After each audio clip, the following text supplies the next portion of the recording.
भारत सिर्फ ऋषियों और मंदिरों की भूमि नहीं, बल्कि वीर योद्धाओं की धरती भी रहा है। यहाँ तलवार की चमक, भाले की गर्जना और योद्धाओं की कला ने इतिहास रचा है। आज हम जानेंगे भारत की उन प्राचीन मार्शल आर्ट्स के बारे में जो कभी युद्ध भूमि की ताकत थीं, लेकिन आज दुनिया उन्हें भूलती जा रही है। 1. भारत की सबसे पुरानी मार्शल आर्ट मानी जाती है कलरीपयट्टू। इसकी शुरुआत लगभग 3000 साल पहले केरल में हुई थी। कहा जाता है कि इसी कला ने आगे चलकर एशिया की कई मार्शल आर्ट्स को प्रेरित किया। इसमें तलवार, भाला, लाठी और शरीर की फुर्ती का उपयोग किया जाता है। योद्धा अपनी गति और संतुलन से दुश्मन को पल भर में हरा देते थे। आज भी केरल में इसकी ट्रेनिंग दी जाती है। 2. तमिलनाडु की प्रसिद्ध मार्शल आर्ट है सिलंबम। ये मुख्य रूप से बांस की लंबी लाठी से लड़ी जाती है। प्राचीन तमिल योद्धा जंगलों और युद्धों में इसका इस्तेमाल करते थे। इस कला में गति इतनी तेज होती है कि सामने वाला संभल भी नहीं पाता। इतिहासकारों के अनुसार सिलंबम हजारों साल पुरानी कला है। 3.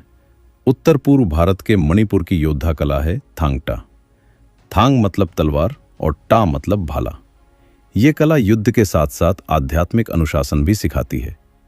मणिपुर के योद्धा इसे सीखकर राज्य की रक्षा करते थे। आज भी इसके प्रदर्शन लोगों को रोमांचित कर देते हैं। 4. गटका, पंजाब। पंजाब की वीर भूमि से निकली मार्शल आर्ट है गटका। इसे सिख योद्धाओं ने युद्ध के लिए विकसित किया था। इसमें तलवार, लकड़ी की छड़ी और ढाल का उपयोग किया जाता है। गटका सिर्फ लड़ाई नहीं, बल्कि साहस, अनुशासन और आत्मरक्षा का प्रतीक माना जाता है। आज भी कई सिख पर्वों में इसका प्रदर्शन किया जाता है। 5. मर्दानी खेल, महाराष्ट्र। महाराष्ट्र की पारंपरिक युद्ध कला है मर्दानी खेल। मराठा योद्धा युद्ध में इसका उपयोग करते थे। इसमें तलवार, भाला और घुड़सवारी की ट्रेनिंग दी जाती थी। छत्रपति शिवाजी महाराज की सेना के योद्धा इस कला में निपुण माने जाते थे। 6. मुकना, मणिपुर। मणिपुर की एक और पारंपरिक युद्ध कला है मुकना। ये मुख्य रूप से कुश्ती पर आधारित मार्शल आर्ट है। पुराने समय में योद्धाओं की ताकत और सहन शक्ति परखने के लिए इसका उपयोग किया जाता था। इसमें केवल बल नहीं, बल्कि तकनीक और संतुलन भी बेहद जरूरी होता है। 7. पारीखांडा, बिहार। बिहार की प्राचीन युद्ध कला है पारीखांडा। इसमें तलवार और ढाल का प्रयोग किया जाता था। ऐसा माना जाता है कि ये कला योद्धाओं को युद्ध भूमि में तेज और चतुर बनाती थी। मगध और प्राचीन बिहार के सैनिक इस कला में प्रशिक्षित होते थे। 8. इनबुआन कुश्ती, मिजोरम। मिजोरम की अनोखी मार्शल परंपरा है इनबुआन कुश्ती। इसमें खिलाड़ी एक दूसरे को जमीन से उठाने की कोशिश करते हैं। इस कला में हिंसा कम और कौशल ज्यादा देखा जाता है। ये मिजोरम की संस्कृति का महत्वपूर्ण हिस्सा है। 9. ठोडा, हिमाचल प्रदेश। ये है हिमाचल प्रदेश की पारंपरिक मार्शल आर्ट ठोडा। 2 टीमें, पाशी और शाठी, आमने सामने खड़ी होती हैं। इसमें तीर चलाए जाते हैं, लेकिन निशाना सिर्फ घुटने के नीचे होता है। तीर की नोक लकड़ी की होती है ताकि चोट कम लगे।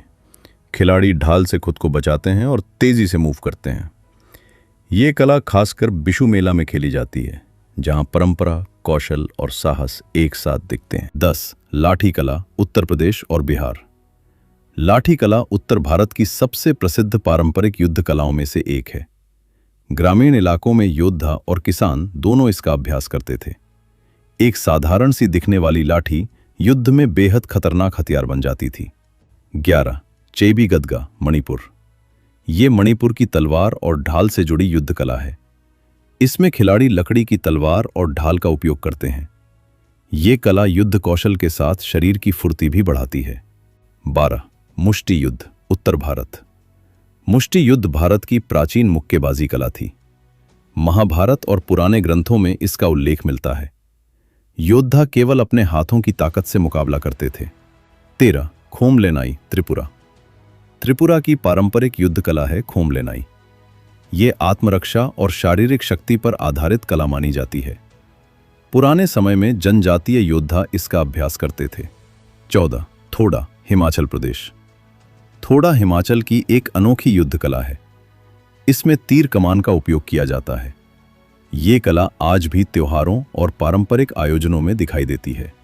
15. वज्र मुष्टि, कर्नाटक। वज्रमुष्टि भारत की सबसे खतरनाक प्राचीन युद्ध कलाओं में से एक मानी जाती थी। इसमें योद्धा हाथों में विशेष हथियार पहनकर लड़ते थे। ये कला शक्ति, गति और साहस का अद्भुत मेल थी। 16 गातका। गातका हरियाणा। हरियाणा के अखाड़ों और योद्धा परंपरा में लाठी और पारंपरिक हथियारों की कला का विशेष महत्व था।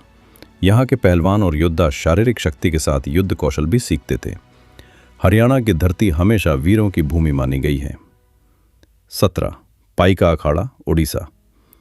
उड़ीसा की प्रसिद्ध युद्ध कला है पाइका अखाड़ा। पाइका उन योद्धाओं को कहा जाता था जो राज्य की रक्षा करते थे।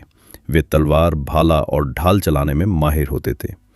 1817 के पाइका विद्रोह में इन योद्धाओं ने अंग्रेजों के खिलाफ बहादुरी से लड़ाई लड़ी थी।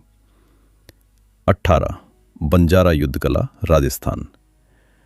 राजस्थान के राजपूत योद्धा तलवारबाजी और घुड़सवारी में बेहद प्रसिद्ध थे। यहाँ की युद्ध कला में साहस, सम्मान और वीरता सबसे महत्वपूर्ण मानी जाती थी। रेगिस्तान की कठोर परिस्थितियों में भी राजपूत योद्धा दुश्मनों से डटकर लड़ते थे। 19 मल्ल युद्ध मध्य प्रदेश। मल्ल युद्ध भारत की प्राचीन कुश्ती कला है जिसका प्रभाव मध्य प्रदेश सहित कई राज्यों में देखा जाता था। राजाओं के समय में योद्धाओं की ताकत परखने के लिए बड़े बड़े दंगल आयोजित होते थे।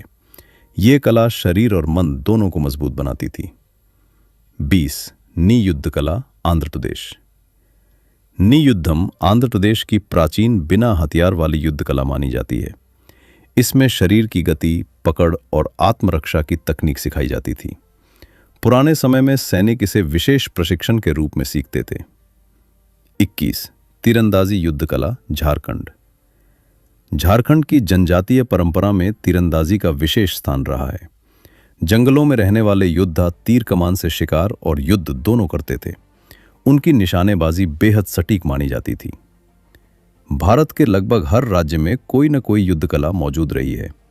ये कलाएं सिर्फ युद्ध नहीं बल्कि साहस, अनुशासन और संस्कृति की पहचान थीं। आज जरूरत है इन्हें फिर से दुनिया के सामने लाने की। भारत की ये प्राचीन मार्शल आर्ट्स सिर्फ लड़ने की तकनीक नहीं थी, ये हमारी संस्कृति, साहस और इतिहास की पहचान थी। लेकिन समय के साथ ये कलाएं धीरे धीरे दुनिया की नज़रों से दूर होती गईं। ज़रूरत है इन्हें फिर से पहचान दिलाने की ताकि आने वाली पीढ़ियां भारत की इस वीर परंपरा को जान सकें। अगर आपको ये वीडियो पसंद आया हो तो वीडियो को लाइक करें, चैनल को सब्सक्राइब करें और मिलते हैं इतिहास के एक और रहस्यमयी अध्याय के साथ।